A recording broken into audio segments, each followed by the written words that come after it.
नमस्कार, स्वागत है आपका बिहार समाचार में। चलिए जानते हैं आज बिहार की बड़ी खबर को दोस्तों। उससे पहले अगर आप हमारे चैनल पर हैं तो प्लीज चैनल को सब्सक्राइब कर दें और वीडियो को लाइक कर दें। तो आज की पहली बड़ी खबर निकल कर आपको बता दें कि बिहार में उठी शराबबंदी खत्म करने की मांग।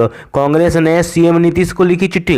जी बता दें आपको कि कांग्रेस ने बिहार में शराबबंदी को खत्म करने की मांग उठाई है। पार्टी के विधायक दल के नेता अजीत शर्मा ने इसके लिए मुख्यमंत्री नीतीश कुमार को पत्र लिखा है। उन्होंने मुख्यमंत्री से आग्रह किया है कि राज्य में शराब की कीमत 2 से 3 गुनी कर दे और शराबबंदी को खत्म कर दे। मिलने वाले पैसे से राज्य में उद्योग लगाए जाएं। अजीत शर्मा ने कहा कि कीमत बढ़ाकर राज्य में शराबबंदी को समाप्त करने से सरकार को राजस्व प्राप्ति होगी। अब भी राज्य के लोग कई गुना ज्यादा पैसा देकर शराब खरीदते हैं, लेकिन वह पैसा सरकार के पास नहीं बल्कि शराब माफिया के पास चला जाता है। इसके अलावा जहरीली शराब की बिक्री भी तेज हो गई है। इसका खराब प्रभाव लोगों के स्वास्थ्य पर तो पड़ता ही है, कई लोगों की मौत भी हो रही है। चलिए बढ़ते हैं अगली बड़ी खबर को। बता दें आपको कि बिहार में तेजी से बदला मौसम। आंशिक बूंदाबूंदी के बाद तापमान गिरा और बढ़ी ठंड। बता दें आपको कि बिहार के मौसम में पिछले 24 घंटे में तेजी से बदलाव हुआ है। पटना सहित राज्य के दक्षिण पश्चिमी भाग में आंशिक बूंदाबूंदी की वजह से दिन के तापमान में काफ़ी कमी आई है। अगले 2 से 3 दिनों में न्यूनतम तापमान में भी गिरावट आने की आसार है। मौसमविदों का कहना है कि गुरुवार को भी मौसम के इसी तरह बने रहने का आसार है। पिछले 24 घंटे में पटना का अधिकतम तापमान 3 डिग्री तक नीचे आ गया। पटना सहित सूबे के अधिकतर भाग में बुधवार को दिन भर बादल छाए रहे और धूप की तल्लीट नहीं दिखी। राजधानी सहित कई जिलों में 1-2 मिनट के लिए बूंदाबूंदी हुई, जिसके बाद ठंड का सितम देखने को मिला। चलिए जानते हैं अगली बड़ी खबर को। बता दें आपको कि बिहार में 2021 में सरकारी कर्मियों को 38 दिनों का ही अवकाश यानी कि छुट्टी मिलेगा। विभाग ने जारी की अधिसूचना। बता दें आपको कि बिहार सामान्य प्रशासन विभाग ने वर्ष 2021 में राज्य सरकार के अधीन सभी कार्यालय और सभी राजस्व दंडाधिकारी न्यायालय में विभिन्न पर्व एवं अवसरों पर कार्यपालक आदेश के तहत सामान्य अवकाश की अधिसूचना बुधवार को जारी कर दी। इसके अनुसार रविवार होने से महावीर जयंती 25 अप्रैल की छुट्टी का फायदा सरकार कर्मियों को नहीं हो पाएगा। वहीं सचिवालय कर्मियों को संत रविदास जयंती 27 फरवरी व चित्रगुप्त पूजा या भाई दूज 6 नवंबर को सामान्य अवकाश का फायदा नहीं होगा। चलिए जानते हैं अगली बड़ी खबर को। बता दें आपको कि अमृतसर और दरभंगा, नई दिल्ली समेत इन स्पेशल ट्रेनों का परिचालन कोहरे की वजह से रद्द। बता दें आपको कि कोहरे एवं खराब मौसम में होने वाली परिचालन कठिनाइयों के कारण 16 दिसंबर से 31 जनवरी 2021 के मध्य पूर्व से रद्द की गई ट्रेनों के अलावा कुछ और स्पेशल ट्रेनों का परिचालन रद्द करने के लिए के साथ ही कुछ स्पेशल ट्रेनों के परिचालन के दिनों में कमी की गई है। इस संबंध में पूर्व मध्य रेल के मुख्य जनसंपर्क अधिकारी राजेश कुमार ने बुधवार को एक प्रेस रिलीज जारी कर बताया। चलिए जानते हैं अगली बड़ी खबर को। बता आपको कि कंगना रनौत के खिलाफ बिहार के कोर्ट में शिकायत दर्ज, जाने क्या है मामला। बता आपको कि बॉलीवुड की मशहूर अभिनेता कंगना रनौत के खिलाफ बिहार के एक कोर्ट में परिवाद दायर किया गया है।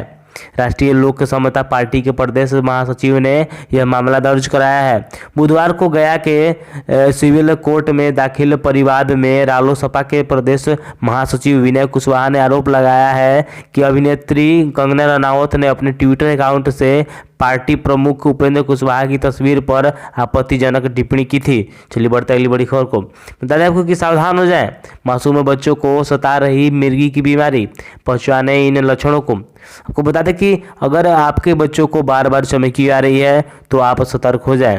आजकल मासूमों को मिर्गी की बीमारी ज़्यादा सता रही है। भागलपुर मेडिकल कॉलेज सह अस्पताल में बार बार चमकी की शिकायत लिए मासूम मरीज इलाज को आने लगे हैं।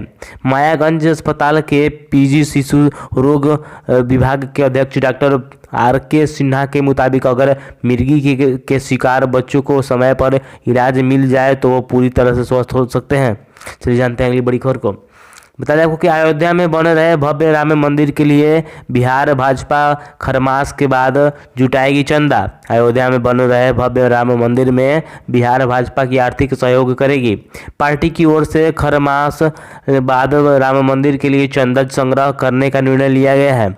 यह अभियान लगभग 1.5 माह चलेगा। चंदा संग्रह के दौरान पार्टी कोई और सांगठनिक गतिविधियां नहीं करेगी।